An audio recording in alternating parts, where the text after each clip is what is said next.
السلام علیکم ملګرو، هیله لرم چې ښه به یې او ژوند مو مخه تېرېږي. دا د یو ځل بیا زه بختالله منقاد د ټکنیکل افغان یوټیوب چینل له لورې ستاسو په خدمت کې یم.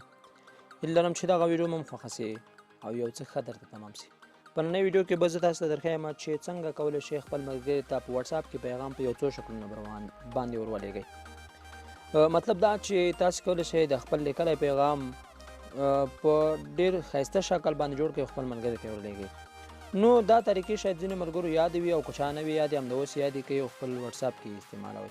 نو مخ تر مخه به تاسې لاړ شئ، په اول سر کې په هغه د وټساپ ته لاړ شئ او کله چې په وټساپ باندې تاسې کلیک وکړو، وټساپ باندې مو چې راخلاص کړو نو دلته به هغه څوک چې تاسې غواړئ پیغام رالېږئ د هغه په اکاونټ باندې به کلیک وکړئ او دلته به په مسیج باندې کلیک وکړئ او دلته به یو مسیج ورته ولیکئ. لکه مثال ما چې دلته لیکلی دی تاسو ته ښکاري السلام علیکم، دا مثال تاسو لیکئ دې باندې کلیک وکړئ او دا به کاپي کوئ په دې بټن باندې.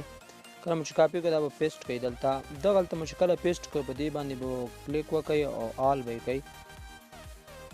کله مو چې په آل باندې کلیک وکړو نو په داسې ته بیا دلته یو څو آپشن یې درکوي دلته.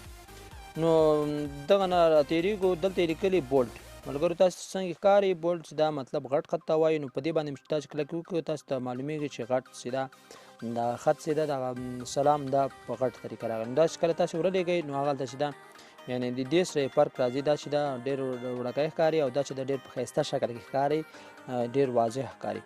نو کله چې همغه خط چې تاسې بیا همدلته راکاپي کړو ملګرو، په دغلته مو چې راکاپي کړو وبښئ،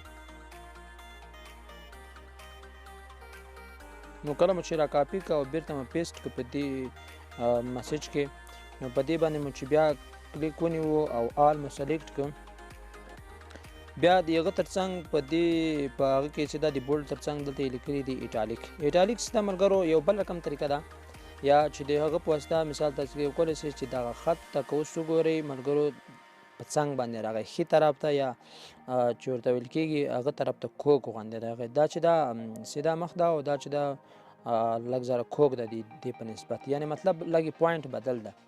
نو تاسې که غواړئ چې بیا مثال همغه السلام علیکم بدل کړئ په بل شکل ولیکئ نو تاسې به هغه کاپي کړئ او دلته به یې بیرته پیسټ کړئ په دې مسیج کې او د دې نه وروسته تاسې په دې باندې کلیک ونیوو آل مو سلیکټ کړو. نو یو نه وروسته به تاسې دغه درې ډاټه چې درته ښکاري ملګرو په دې باندې به کلیک وکړئ او کله چې دلته تاسو ته ښکاري دلته په ټرو باندې به کلیک وکړو نو دغه بل شکل ته وخته. شکل دا ده چې ملګرو دغه باندې خط راغی. نو دغه یو بله طریقه وه.